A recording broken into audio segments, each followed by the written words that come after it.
So um, let me just pass. As we discussed already, uh, one of the main greenhouse gases is CO2. In fact, 80% of the greenhouse gases is CO2, and they are emitted by countries in the world, especially by Western countries.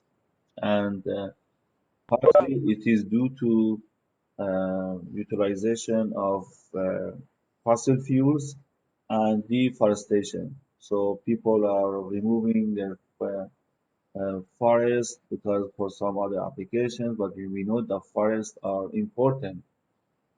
They are like lungs of the planet. But each greenhouse gas has one effect on global warming of Earth, of our planet, I can say. But there are some, there is one kind of convention that the impact of each gas to global warming is rated by a parameter that is called CO2 equivalent. So, CO2 equivalent uh, is is something that shows how much another uh, greenhouse gas has impact to global warming compared to CO2. For example, methane has 11 times more impact in global warming than CO2. But I want you to yourself go to suitable references and really find out how this CO2 equivalent is measured for each gas. If you have noticed, these days we are talking about electric vehicles. If you go to shops of electric vehicles, you can see that also when they want to claim what is the electricity consumption of electric vehicles, they have a parameter that is similar to CO2 equivalent. How to that that refers to how much um of CO2 is going to be minimized by using um electric vehicles. So these are some parameters that are used when we are talking about CO2 in general. So again, please go and find out on your own what is the CO2 equivalent and how it is calculated, because maybe it will be part of your exam. So it is a kind of home, it's a very small homework for you, but it's something practical that we know that we should do. These graphs here are really interesting. If you pay attention to these three I mean, um diagrams that show the emission of three important greenhouse gases from 1000 to 2000. I mean, in how during 1000 years. You can see that, for example, regarding CO2, emission of CO2 was quite stable, but around 1800, I mean, at the beginning of 19th century, the emissions started to rise up. You can see that. For example, there was a balance. I mean, there was equilibrium concentration of CO2 around 280. By 2000, the CO2 concentration was around 360 ppm in atmosphere. And you can see that anyway, other gases like methane and NOx, like N2O, are much less than CO2. They are in ppb. Uh, but anyway, they are, since they have more impact in global warming, so even the ppb is a big value, big number. So that's why they have to be taken seriously. But is there somebody who can tell me why do you think these three graphs started to rise at this time, at the beginning of 19th century? What was the reason that it started to quickly rise? The Industrial Revolution. Exactly, exactly. Industrial revolution and using uh, coal, for example, to generate the heat that was required for machines, vehicles. Exactly. So this is something interesting, but that we will see later that this is really catastrophic. That uh, up around 800 for 800 years, all these emissions were stable, and in less than 200, okay, um, the concentration of these gases was up close to twice. It's catastrophic, what we did to our life, to our planet. So that's something that I want you to really pay attention to this data. For example, methane was 750 almost, but by 2000 was almost 1800 ppb, more than twice. So that's really a crazy number.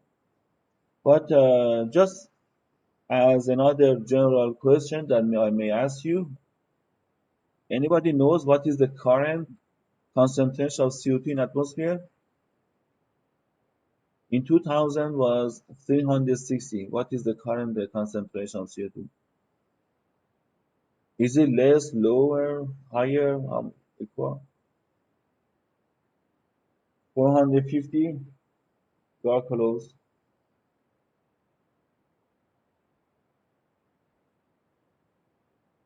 I I just searched for you.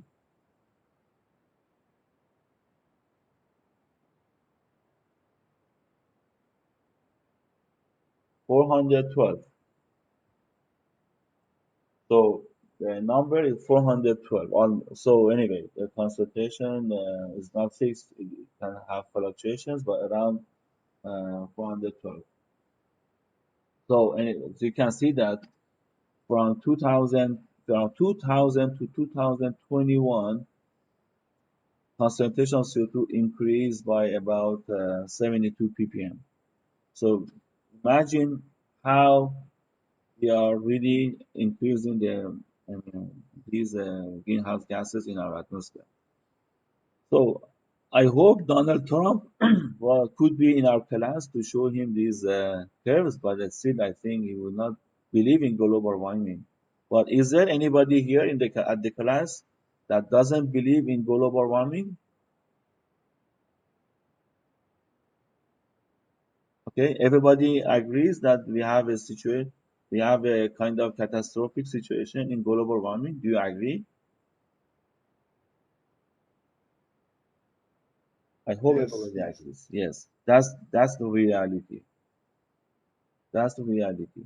So keep in your mind that what we are doing with our life, uh, because okay, we will live for some years in the world, but then our children, our next generations should be able to survive. So uh,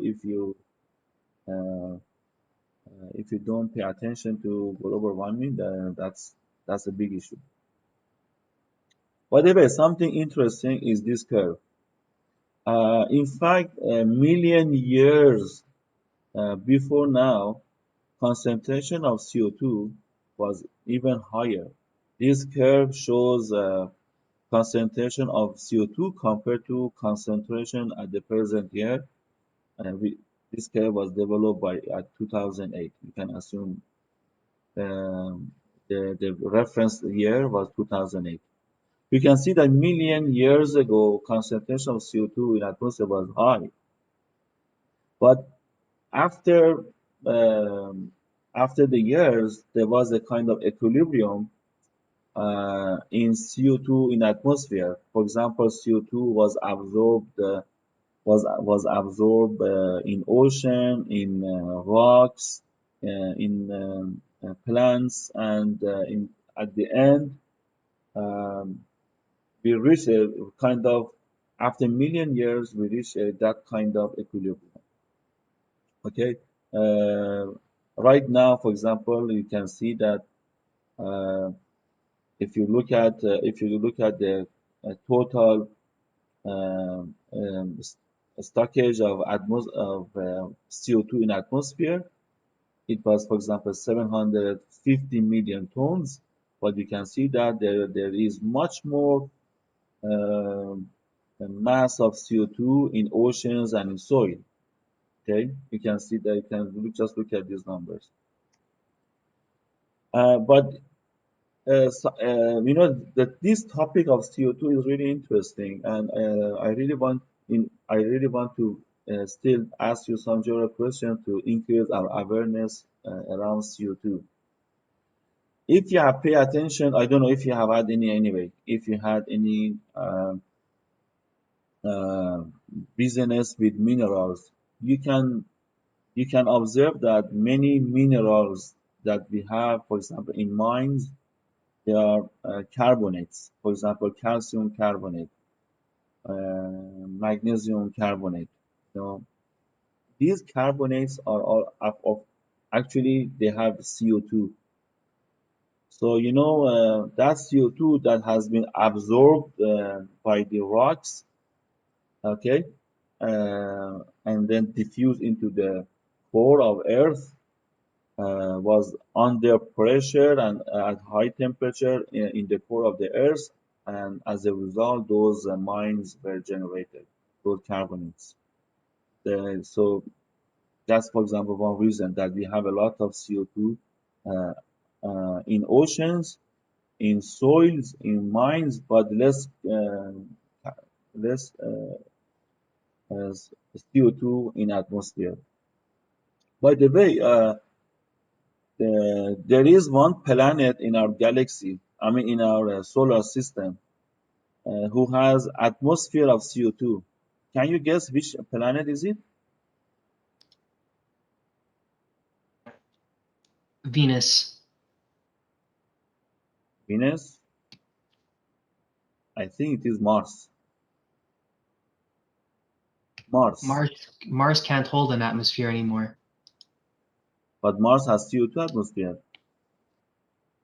Okay, you can double check. Maybe I'm wrong, but as far as I know, it is Mars that has atmosphere of CO2. Uh, but what I want to just draw your attention is that it is not the scope of the course, but just I want to increase our awareness that there should be a reason that there is CO2 there is CO2 in our atmosphere, and especially that I don't know if you believe in Big Bang theory, that all of a sudden all there was a big explosion, and all these planets that we have in our solar system or in other galaxies are the result of that Big Bang. But uh, I have been thinking myself, honestly, I didn't study to prove my idea, but I think at that Big Bang, what happened was we had a kind of combustion, something that CO2, and a lot of CO2 was generated. That's why, for example, million years ago on our Earth, we had a lot of CO2 around the planet.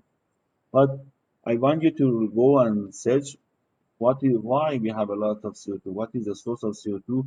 Just at the beginning of occurrence of Earth. So this could be something interesting topic. By the way, so CO2 uh, was stable uh, around Earth at a low value by 19th century. And as you see again in this curve, due to industrial revolution, due to consumption, aggressive consumption of fossil fuels, and even increase in population in the world, So this CO2 concentration increase. By the way, we should also we should not just blame that CO2 increase because of the high consumption of fossil fuels. Another reason is really the population. Because after industrial revolution, so a lot of new science, especially in the field of medicine, were discovered. So people started to live longer, so they need more food, and as a result, also they died later. So we had more accumulation of the population. So many factors really impacted the increase of CO2 on Earth. This diagram is just a schematic of consumption of CO2 producers in the world. So you can look at it on your own. There are 10 bigger CO2 producers in the world. Of course, China and United States are the biggest producers of CO2. You can see that, for example, China produced about a bit more than 7 gigaton of CO2 by 2010, and this increase was even more just 3 years after. It was about 9 gigaton of CO2. Imagine what China is doing. And but if you pay attention, maybe for US didn't change that much. Maybe the scale of the graphs are not the same, but if you just look at the number, US by 2010 was around 5.5, was is almost similar by 2013. There are other countries that make a significant amount of CO2, like for example Canada, but compared to China, United States, um, much less. So if we really want to have a clean planet, really China and United States should collaborate with the world, with international institutes. And these curves are really interesting that I want you to pay attention. In total, the world production of CO2 was almost 330 gigaton, and in 2013 was almost 2 gigaton more. So imagine that after within 3 years, that big amount of CO2 was produced. Okay, so as a result of uh, having greenhouse gases, we have, of course, first of all, we have a lot of issues. For example, temperature on the surface of the Earth uh, has increased by 0.74 degrees Celsius compared to 100 years ago. As a result, we have serious issues: climate change, generation of deserts, rise of water in oceans, variation of weather, and ice melting. We are in Canada and we are close to North Pole, so we know what's going on in icebergs. Even did you pay attention that this winter that we just passed was a very mild winter? Were you surprised or not? For any reason, uh, it was very complicated. Winter this year was very mild. It was not as cold as we used to experience in the past years. So this is the one observation of fréquences des intempéries, variations of weather. It's not a fixed weather. We don't know. Today is sunny, tomorrow is rainy, then is cold, warm, and it's very crazy situation because of this global warming. Okay, so this is a kind of this table is another statistical information for your so you can again see another kind of predicted situations in terms of CO2 generation in the world. For example, it has been predicted that um, emissions of CO2, for example, will increase from 26 million ton in 2004 to 40 million ton in 2030. And in this table, the contribution of each country is listed. You can see that anyway again that we have this serious issue in CO2. I don't want to go to details, but uh, I wanted to pay attention to these figures and uh, really think about the situation. Just really work on the numbers, make some calculations on your own to see the percentage of increase, to see the impact of each country, which country is really uh, badly managed or whatever, you know. So anyway, what should we do? What should we do to solve this issue?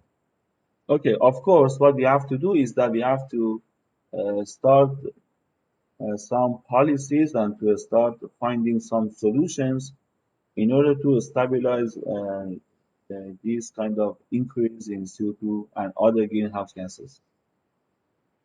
But of course, those solutions that we are looking for, they should follow a specific criteria. For example, they have to be realistic and they should not, uh, on the other hand, generate significant environmental issues or other negative impacts, for example, in our biological systems.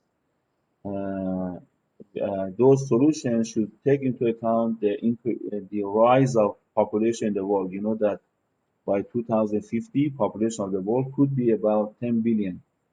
So whatever solution that you make in order to uh, stabilize CO2 emissions of greenhouse gases should guarantee that big population by 2050 requires food and other facilities. You should not, for example, stop a technology or a company.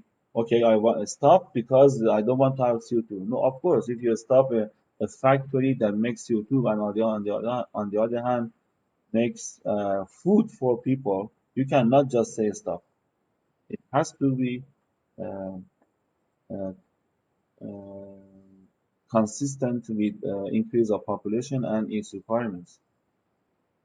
And of course, also those policies should be also consistent with energy demands.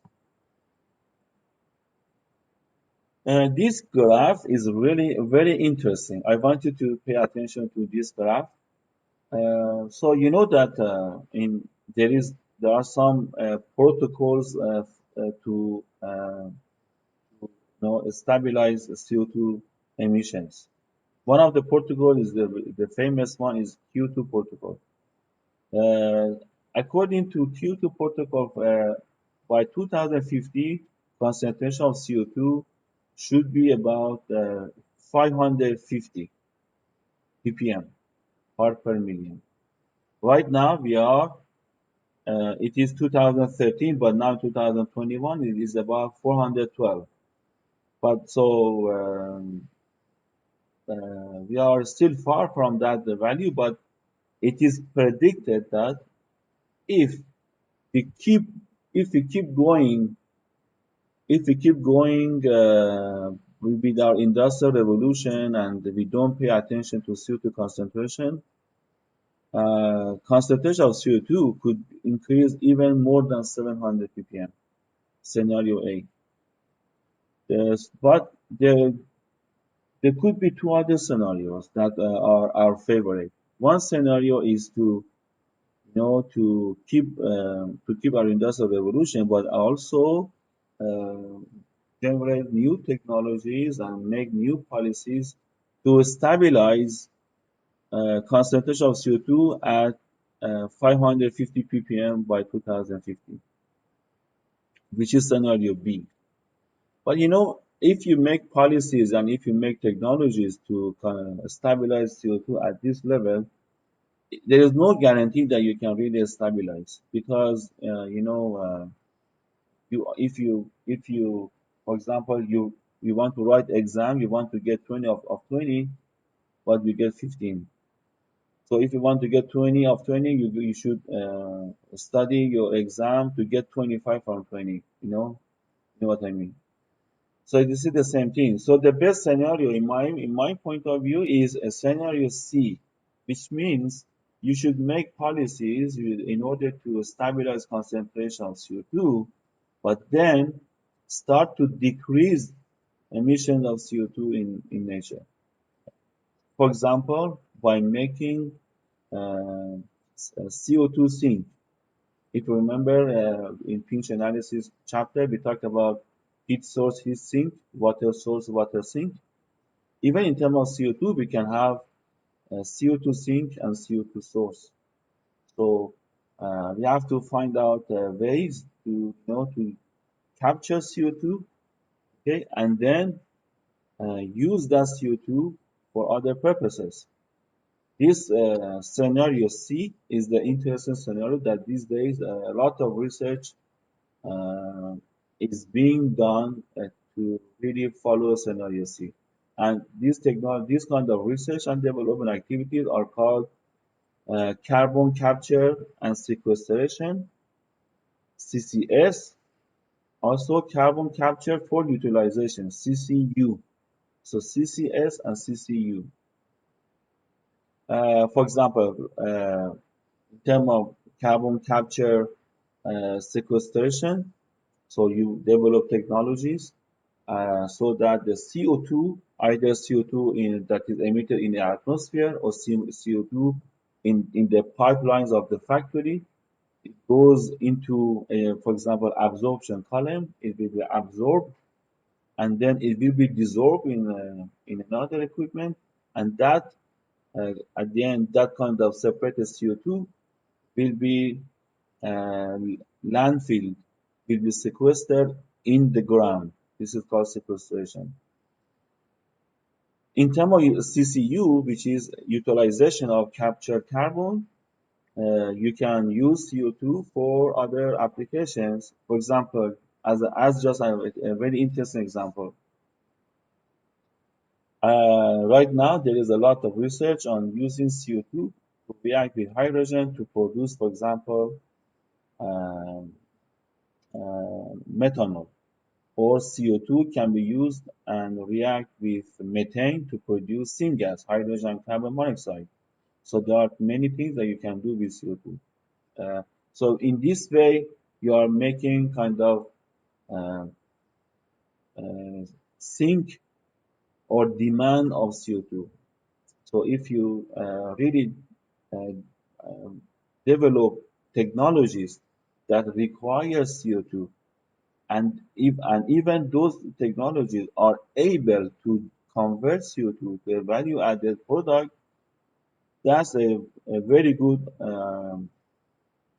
solution that you have made, and you follow scenario C in this curve. Okay, there are a lot of discussions here. I wish we had more time to discuss, but I cannot stop by talking about electric vehicles. Electric vehicles, the idea of electric vehicles is really something that is about scenario C, because in electric vehicles, first of all, you don't use fossil fuels. If you are, I'm not talking about hybrid vehicles, just only electric vehicles. They use electricity to power up their engines, so there is no fossil fuel consumption. Okay, and you really decrease uh, concentration of CO2 in atmosphere. If you remember, in this curve here, transportation sector contributes to 23% of CO2 in atmosphere. So if, imagine if at some time uh, all vehicles, cars, even airplanes, whatever vehicle you can imagine, are electrified, and you manage to really decrease right away 23% of CO2 in atmosphere. I think you even go below uh, concentration of CO2 at the beginning of the 19th century. So that's a big dream, but something that can happen. Okay, so uh, this is the really interesting about CO2. To reach the goal of I have to fix it. To reach the goal of having CO2 concentration up to 550 ppm in 2050, three kind of solutions could be imagined. One is rational or logical consumption of energy. Another one could be development of renewable sources of energy. And the third one that I just discussed is about creation of carbon sink. In other words, you have to identify where you produce carbon and where you need carbon, and use the produced carbon for the places that require, for the section of the factory that require carbon. And in this kind of, again, in a carbon integration, you minimize CO2 consumption.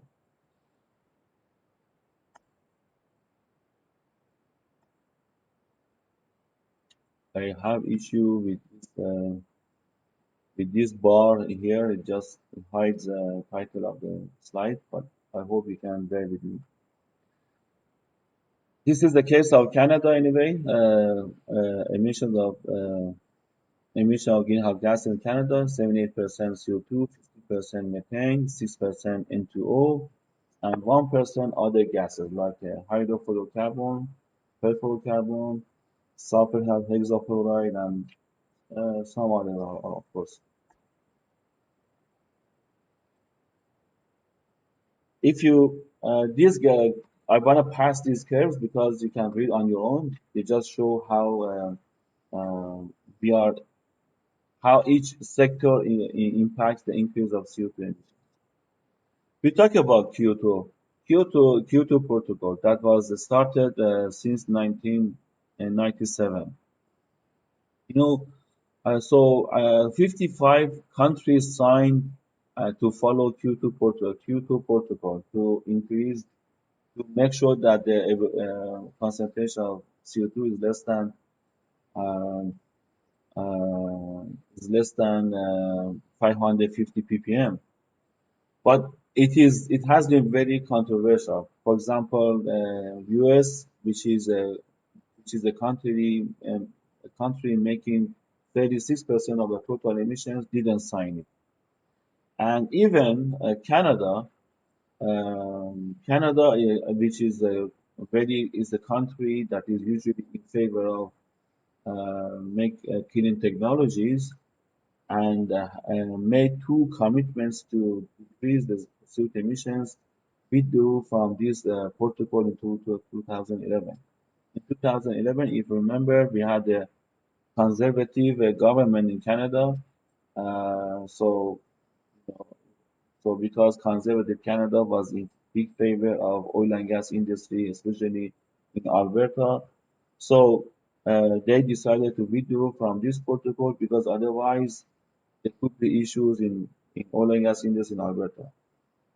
So in other words, what I'm going to say is that a big issue in CO2 emission is not really industrial revolution and population, but also uh, political issues. So if countries in the world they don't collaborate together, they the problem will not be solved because there is no solid wall between countries. Borders are open. So if a country produces a gas, that gas will spread around the world, and at the end, all people on earth will suffer. So this is something that everybody should collaborate. So anyway, one way of uh, one way of producing greenhouse gases is to use renewable energy. So uh, if I just talked about electric vehicles just a few minutes ago, but is there somebody now to tell me what are the renewable energies that you are talking about? What are the, can you, or in other words, can you tell me at least five renewable sources of energy?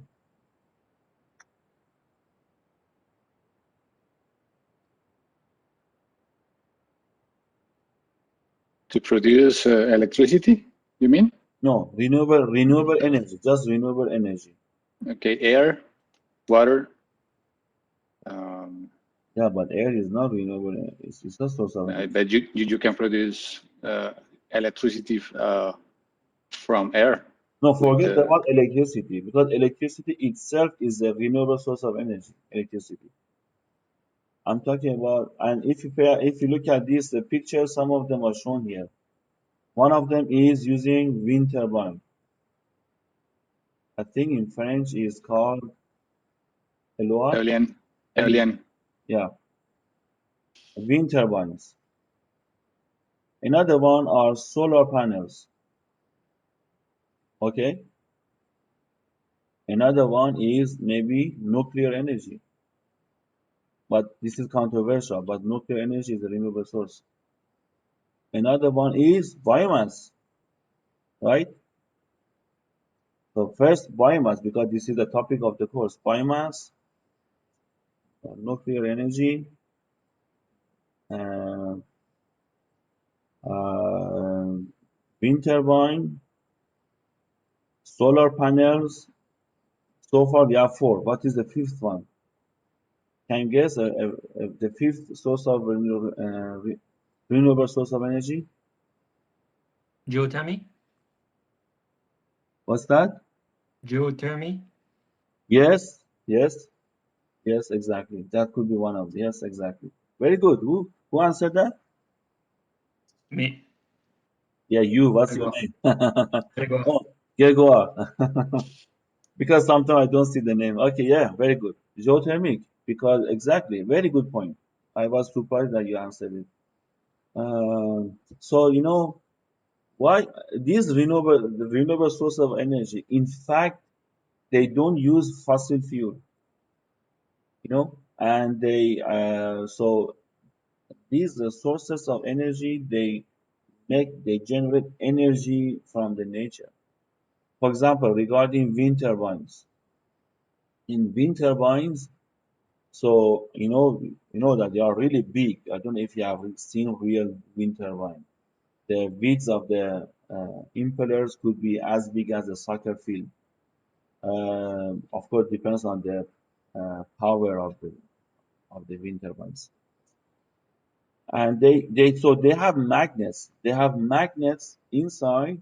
When the wind energy, you know, so when the wind energy is applied to the blades of these turbines, that energy is transferred to the gears, and those gears are made of some specific magnets, and then the rest is the kind of energy transformation, and then electricity is going to be produced.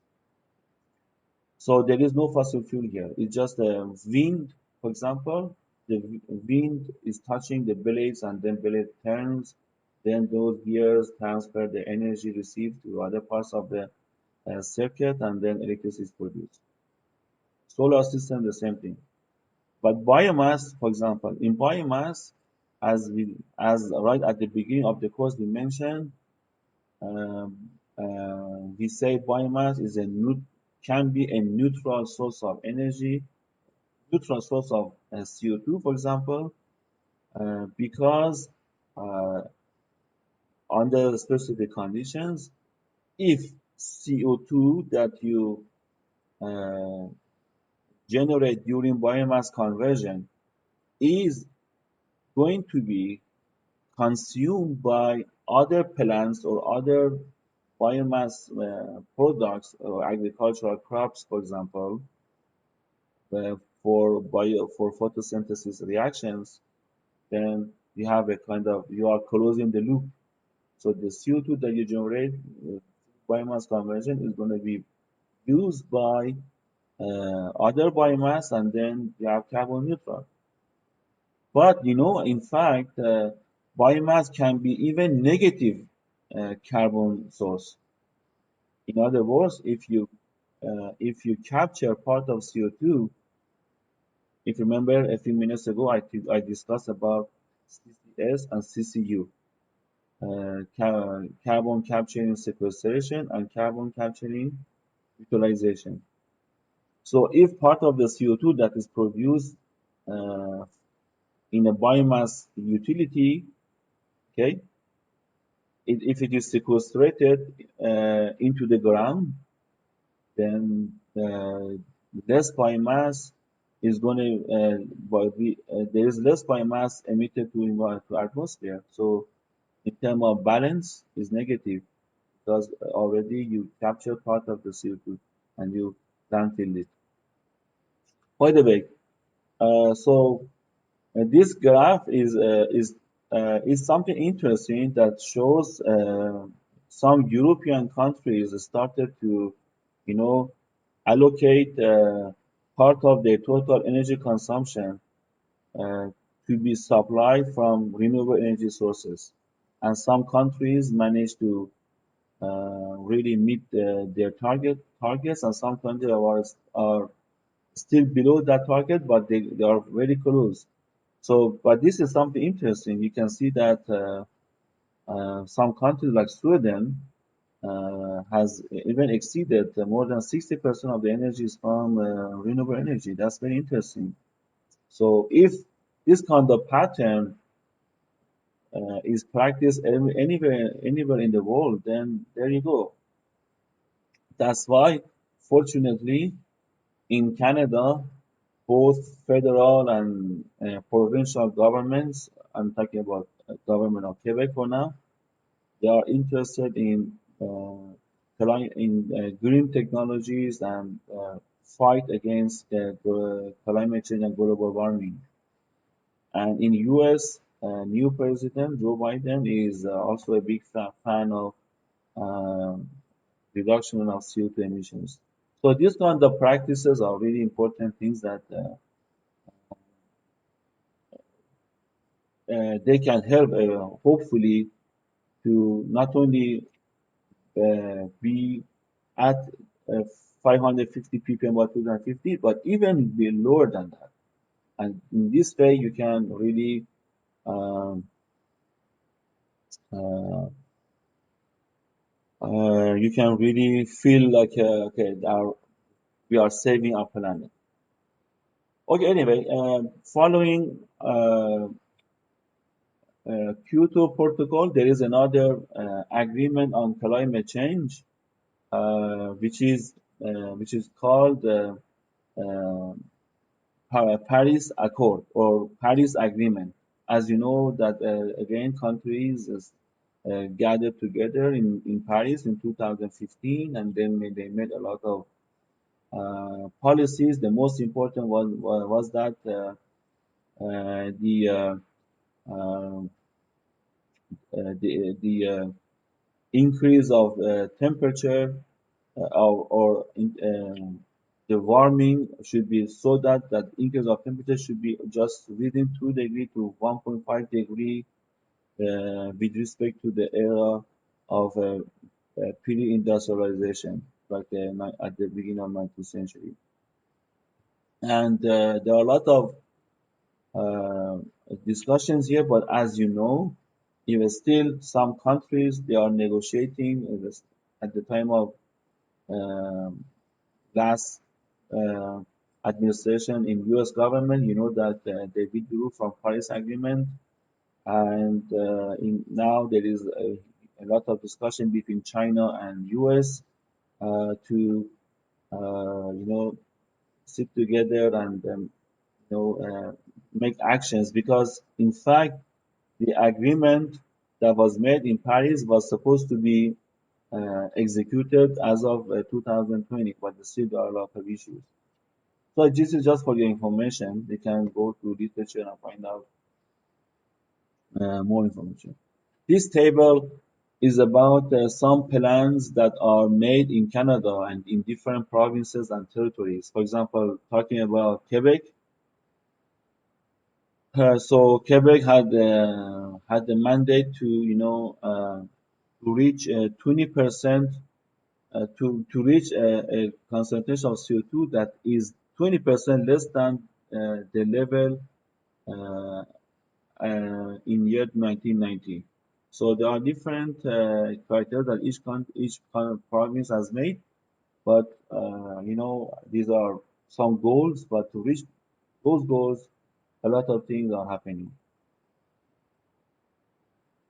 So in terms of some methods for reducing energy, for reducing CO2 emissions, as we discussed, there are three ways. One way is to uh, have optimum energy efficiency, uh, because if you have a more efficient energy system, you will have less utility consumption, and as a result, you will have um, less generation of CO2.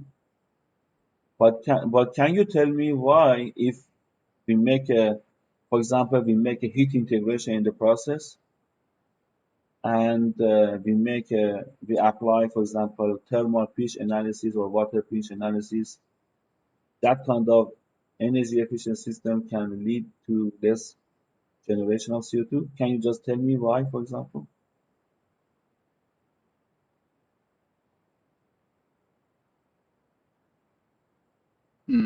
Maybe, for example, if I reduce the consume of water, maybe upstream of that, I can reduce the production of CO2 to produce that water that I will use after. Sorry. How do you use CO2 to make water? Because in every machine that I use, okay, every procedure that I make, I contaminate. It doesn't matter which one. Yeah, it So could I'm be. assuming that if I reduce the product, upstream, I reduce the source a little bit, but I reduce the source of CO2. That's what. It could be true. It could be true, but it's a bit not clear. So uh, please clarify it and let us know. By the way, this question that I asked you in the class could be, subject of the exam. So please try to find a good answer later on your own. But one clear answer that I can tell you is that, for example, if you demand less utility to heat your cold streams, so it means you need less steam, for example. So how steam is produced? Steam is produced in the boilers. What's happening in boilers? So in boilers, you are burning a fuel uh, to generate heat, and then the heat converts, for example, low pressure steam to high pressure steam. So because in the boiler, if you are using CO2, if you are using a fossil fuel, you generate CO2. So if you demand less energy for heating cold streams, so you need smaller boilers, so less CO2 you have to produce. Okay. This table is something interesting. It's about a research that was done to study what could be the impact of uh, uh, uh, process integration for three pulp and paper mills. So they did a kind of research, and they noticed that if they want to make a steam saving, so when we say steam saving, again, it means smaller boilers. Just pay attention. If you if you want to have different levels of steam saving or water saving, of course, you will end up with more capital costs, and but then they noticed that it was possible by making a good design, they could make profit on average about $19 million per year, with payback period times of around 2 years. That was something really, really promising. So it so pay attention that when you do process heat integration or even water integration, not only you are making profits, even you are helping environment. You produce less CO2. That's something that I want you to understand from this table. So uh, uh, again, as I said before a couple of times, another solution to decrease uh, the level of CO2 is to use renewable energy resources, and one of them is biomass. For example, compare carbon, I mean, coal and biomass. Imagine that you have equal mass of carbon in both um, sources of carbon.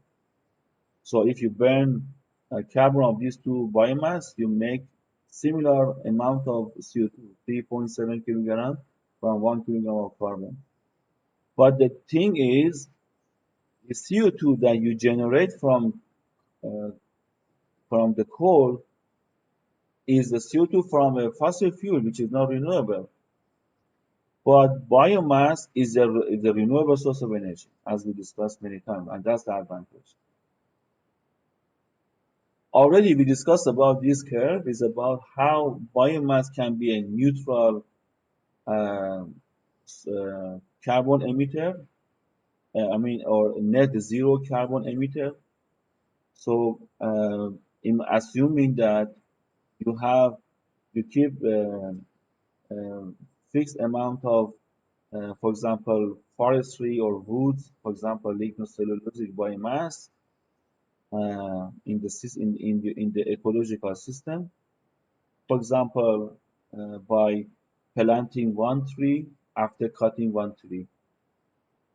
So if you follow this kind of strategy, and the fuel that you use, for example, to drive your vehicle is the fuel from biomass source. So at the end, the CO2 that you generate, if it's going to be completely consumed by the mass of biomass, so then you have a zero CO2 emission.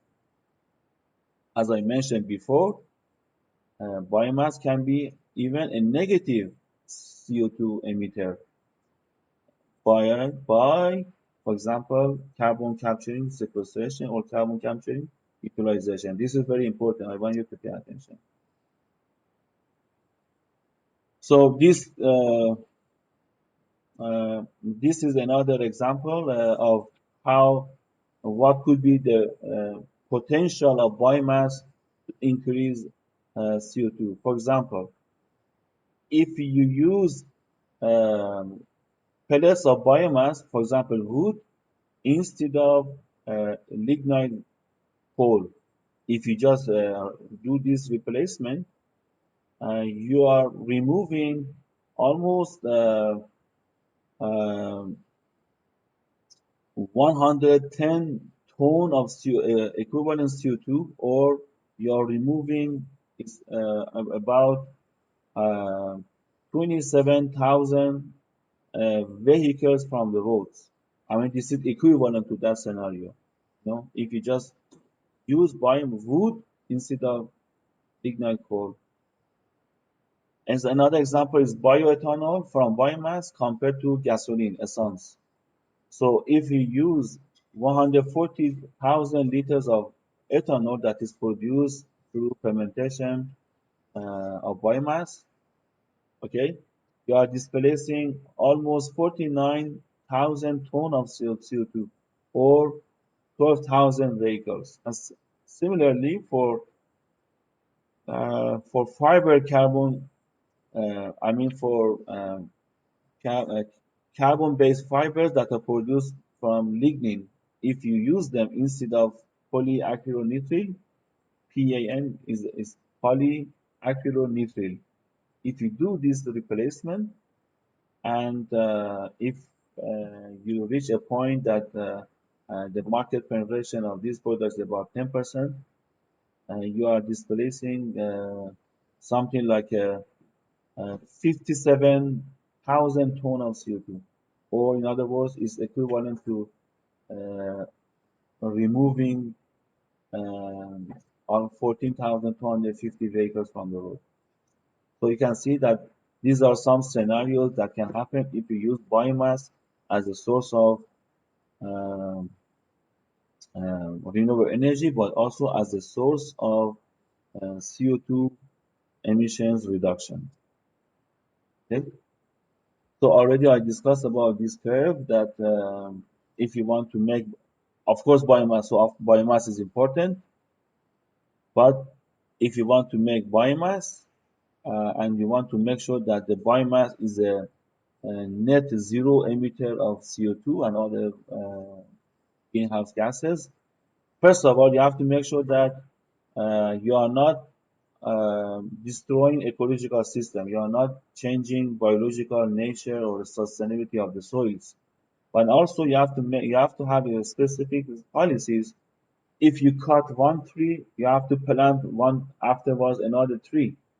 So to make it to just replace uh, I mean to support biomass and some other policies. Again, another solution to make sure that uh, you can move towards CO2 emissions reduction is to generate a CO2 sink. For example, imagine in a pulp and paper factory. In pulp and paper factory, there are three sources that generate CO2. For example, one of them is the recovery boiler, another one is the reserve boiler, and another one is uh, lime kiln. In these two boilers, biomass can be used to generate the required heat. So even though you produce CO2, these CO2s we call them, I mean, let's say the CO2s with negative impact in environment because these are the CO2 from a biomass fuel, a biofuel. But the CO2 that is generated from lime, lime is actually in the lime kiln. In fact, what happens is that calcium carbonate is converted to calcium oxide. So calcium carbonate is CaCO3 by heat at temperature around 800, 850 Celsius is converted to CaO, calcium oxide, and um, CO2. Calcium carbonate is called limestone, and calcium oxide that you produce is called lime, or in French, chaux. So anyway, this CO2 that is generated due to decomposition of calcium limestone to lime and CO and CO2 is a bad source of CO2. Is a CO2 that is not from biomass resource. In one study that was done, it was it was investigated whether the CO2, uh, if the CO2 of generated from limekiln can be used in the process, uh, compared to the case where CO2 is supplied from an external resource. They know that they find it out that if the CO2 that is generated from limekiln is used in another part of the process, which is a sink of CO2, the total emission of CO2 is going to be less if you compare these two scenarios. So, in other words, if you use external source of CO2 for the process, total CO2 that you emit is 267 ton per day.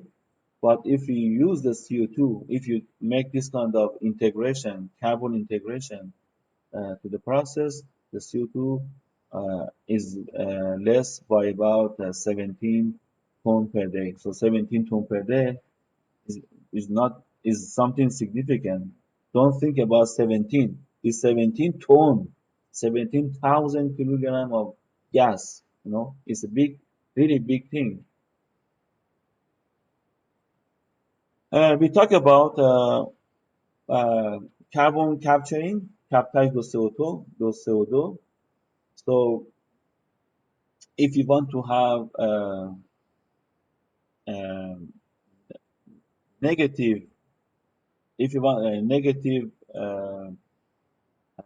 source of CO2 emitter in terms of biomass, so as I said, you need to develop kind of carbon capturing technologies. If you capture CO2 that you emit, capture it and then you store it somewhere or you convert it to another product, even you produce less CO2 into environment and you emit it to environment. So there are different sorts of carbon capturing technologies. There are chemical, physical, and some other ways of uh, absorption. So chemical absorption are usually by amines. They require a lot of energy because absorption usually after absorption you have to then again do desorption. Desorption requires energy, and usually they are expensive. You know, capital is expensive. Just a moment. But one issue is that the concentration of CO2, okay, should be quite low if you want to use chemical absorption. But another method of chemical absorption is in fact adsorption. Okay, for example, by uh, physical, by pressure swing absorption or temperature swing absorption. These processes, they, in terms of energy demand and capital costs, are kind of average, median, and but these are feasible where concentration of CO2 is quite high. Otherwise, they are not feasible. Technically, they are not interesting. But then we have adsorption. Adsorption is mostly, as you know, is the absorption of the gas on the surface of the solids. For example, on the surface of zeolites. So there are different categories of uh, carbon capturing, each with different levels of energy demand and capital cost, but they have also advantages and disadvantages. For example, one issue with the zeolites, for example, is that they have low capacity to capture CO2. So at the end, you have to have high mass of zeolites. Of course, there are other methods like ionic liquids, like membranes, that. But unfortunately, what I can say is that uh, most of the carbon capture technologies are not well industrialized. So even though there are some technologies that are in terms of technology readiness level, they are close to be industrialized, but still they are not fully commercial because they are usually expensive uh, if for a specific efficiency that is demanding. So this is about uh, CO2, issues of CO2, and how biomass can impact to reduce emissions of CO2, and also how we can make biomass not only a net zero emitter of CO2, but also a negative emitter of CO2. So let's have 5 minutes break, and then we come back and we finish the last part of the chapter, which is something already we discussed many times and it's very straightforward. Okay, so let's be back at it's now 2:02. Let's be back at 2:07.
Okay, guys, do you hear me?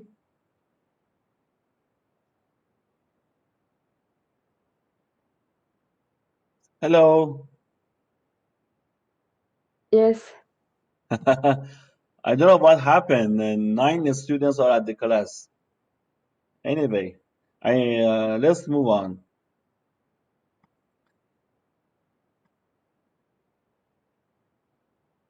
Okay, so uh, this last part of the course is something that I hope already you have done it for your projects. It's about economy aspects of the of biomass conversion and biorefineries. So for your report, you were supposed to do this kind of economy analysis. To after you develop your flow sheet, you are supposed to uh, also do techno-economy analysis, calculate the capital expenditures, operation expenditures, and then see if the process can be profitable or not. So already, I'm sure you have done it, and also I think most of you have passed process design and economy calculation, techno-economy assessment calculations. Am I right?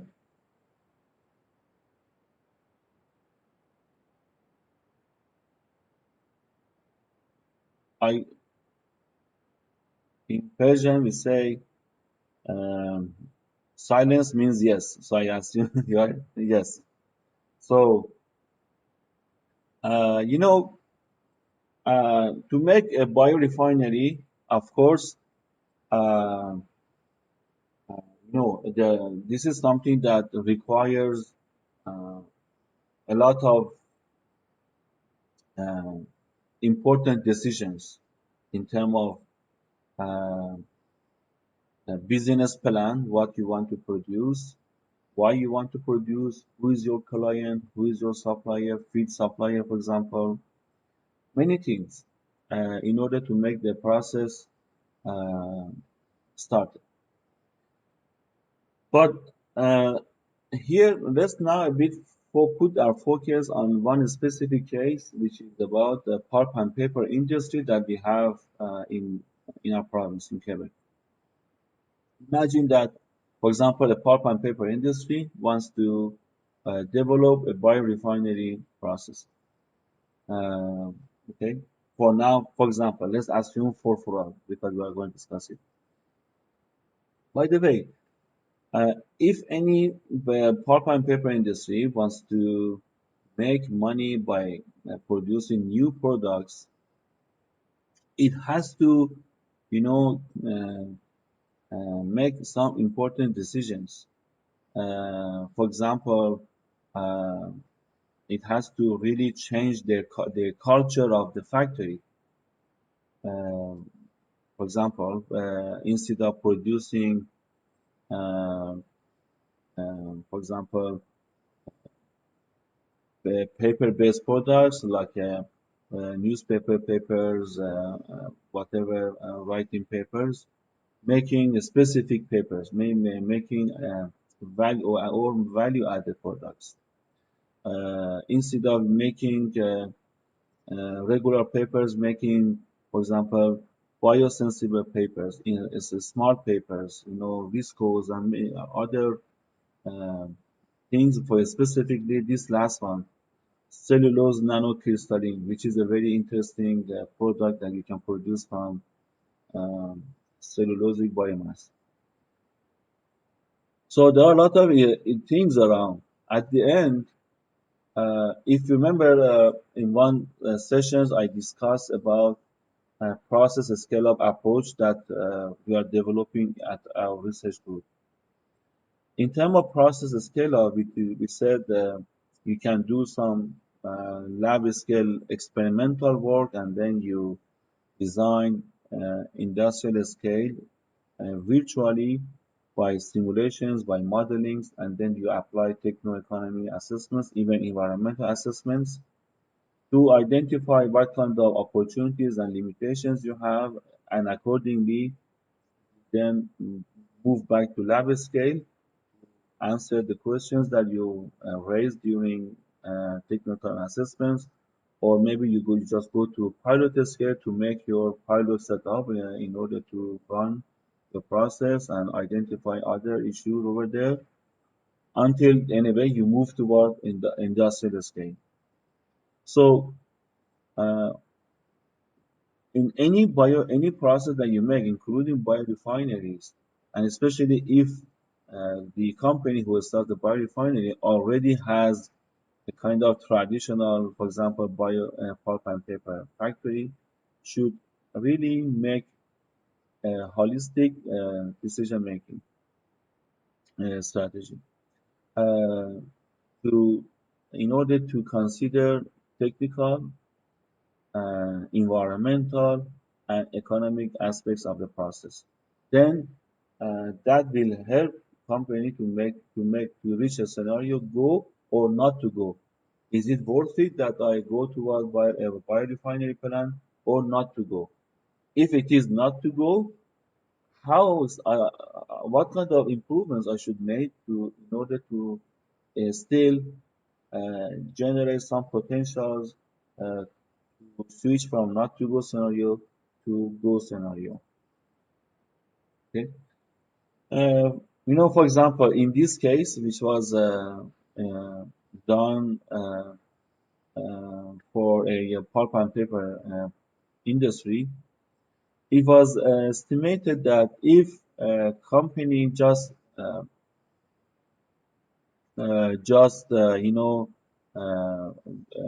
moves on with traditional craft process to make cellulosic materials, it can make 383 dollar per ton of wood that they use. But if they change they make sometimes kind of orientation in their business plan and to make more value added products, for example here furfurar or resin and other materials, the total profit that they will make is going to be $514 per ton of the wood.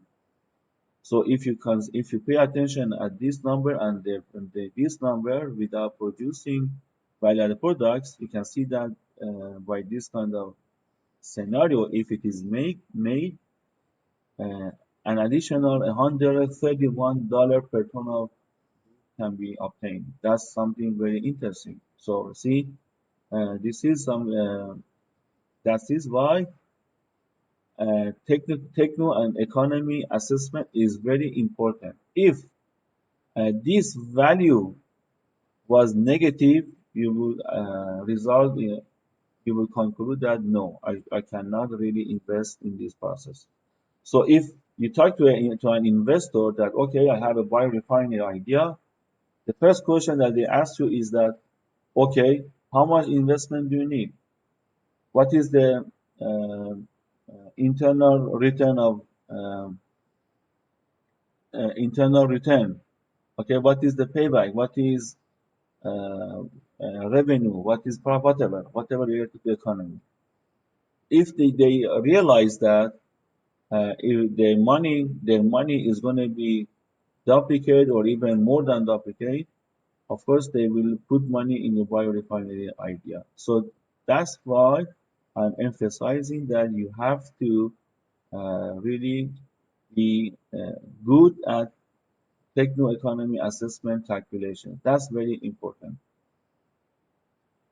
So I don't want to go to details. You know that in any process, you have a specific cost related to capital expenses, operation expenses, and also indirect costs, which are mostly related to depreciation, interest rate, inflation, technology risk, and other uh, parameters. If you this is something, this is a process for production. If you remember already, we discussed this process in previous chapters, where uh, about 47 ton per day of furfural is going to be produced from almost 5,000 ton per day of wood of biomass. Okay, so you see that techno-economic assessment was done. If you want to see the details, you can go to this reference and see the calculations. They have done, they have listed all the equipment. They have sized their equipment for that specific process capacity or throughput. They did sizing to see the dimension of the equipment, consider what type of material is required, and then uh, they estimated the capital cost. Okay, I cannot teach you techno economy assessment things, but there are a lot of course notes where you can find how to make estimations of capital cost. And similarly, you can see that all the uh, operation costs and direct costs, fixed costs, fixed indirect and fixed indirect costs, everything is calculated. And at the end, they reach all those values that are required for the process. Uh, it, Net income, which is very important, is a net income, um, return of uh, capital employed. These are numbers that are important, especially when you want to, for example, compare one process to another process, like case one and case two in this porphyra process. I want you to go to that reference and see what they have done. What the message here is, so you need to know how to do technical economy assessment to really justify your biorefinery. But something that is important here is that even maybe you do a technical economy assessment and you realize that okay, it is feasible to execute your idea, but you don't have all those skills and all those expertise or facilities to really execute your ideas. For example, even if you consider a pulp and paper company, so they are a pulp and paper company, they don't have all those knowledge and even equipment for for our plant, for example. So in such cases, usually it is important to generate a kind of uh, a cluster of eco-industry or Gerab eco-industrial. It means that you have to collaborate, you have to collaborate with other industries or other uh, government agencies to really supply your requirements or some expertise that you need to make your process work because you cannot do it alone. For example, in this case, imagine that this is a pulp and paper mill. This is the flow sheet, okay? And uh, even for this pulp and paper mill, you need biomass from another source. Uh, you need, for example, um, power. You need electricity. You need things. So if you make a kind of collaboration, for example, with municipalities around you, so that you take municipal waste and use it in your own water treatment facilities to make fresh water or treated water. You know, you can make a deal with municipality. So you take the water from municipality, you make the treatment, but then municipality will put investment in your company to give you some money to progress with the rest of your technologies. Same thing in terms of energy. Uh, if you generate some energy that is important for city to make to use it in the power grid to make electricity, then for example, Hydro-Quebec, if it is Hydro-Quebec, can invest in your company or support you in other ways, so that you have this kind of mutual collaboration to help you move on with the rest of your activities. This example here is just uh, one more clear of what I said. Imagine that there are two pulp and paper mills, and they want to make furfural from their biomass, okay, from the some biomass that they have. But they don't have furfural facilities. But there is a company, there is a company that has the furfural facility. So what can be done is that these two companies, they can apply pre-treatment to biomass to, for example, they can apply pyrolysis to make concentrated sugars, and then they transport those concentrated sugars to the central unit where these sugars are fermented and eventually furfural is produced. So this kind of collaboration can happen, because otherwise these pulp and paper industries, they cannot make furfural plant, because it's going to be expensive for them to build a new plant. There is already one company. Let's say, for example, let's say there is a one pulp and paper company in Montreal, and there is another one in Ottawa, and there is one furfural company at the city between Ottawa and Montreal. So these two companies in Montreal and Ottawa, they can make pyrolysis and then send their sugars to that company that is located in a city between Ottawa and Montreal. But again,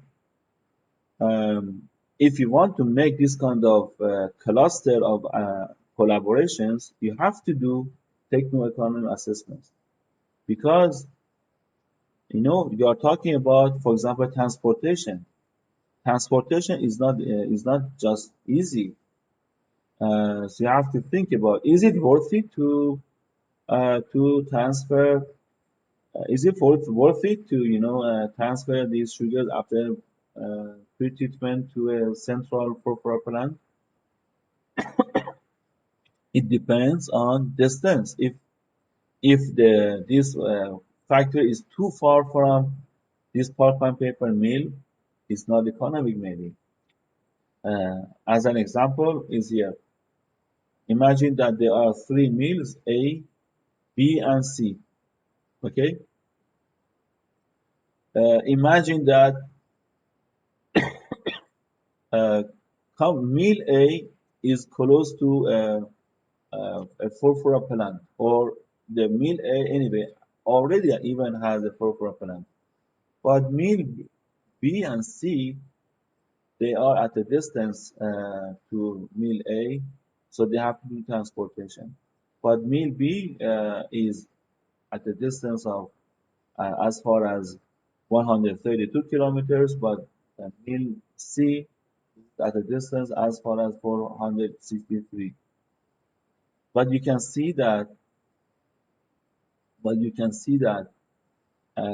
transportation cost for mill B is just $4 million, but transportation cost for mill C is $28 million.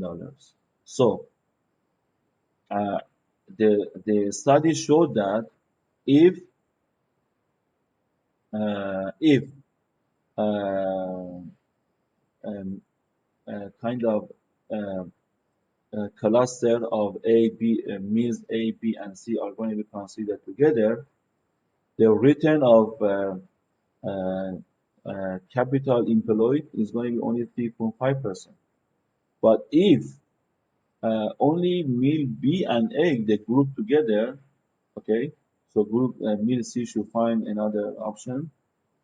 The return is going to be 20%. So it's better that mill B makes a kind of this kind of cluster with A. But you know, this is a very interesting scenario that you have to, for example, consider if you want to have this collaboration, interconnected collaboration between different units at distance. But talking about transportation, so why transportation is costly?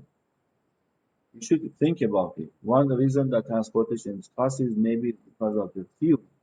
So the gasoline at sometime is $1.4 per liter, but sometime, for example, if you remember at the beginning of COVID-19 was even sometimes 90 cents per liter. But if transportation is going to be by not by vehicles, maybe I mean not by cars or trucks, but maybe by train could be cheaper. Or if the transportation is by electric vehicle, maybe it's even much cheaper. So I want you not to be misled by these numbers. This is by assuming that the things are based at fixed conditions. But if you want to make a very realistic evaluation of transportation costs, you have to consider many options. If what is the type of transportation? What is the type of fuel? Is it biofuel? Is it renewable? Is it electricity? Is it what? And all these will help you to figure out if you can really develop your biorefinery through a kind of collaboration with other companies. So this is just a very short talk on techno-economic assessment of biorefinery development. And I really hope that you guys already know importance of this assessment. And if you don't know it, please go and spend some time and equip yourself with this knowledge because even in your future career, definitely you will need it.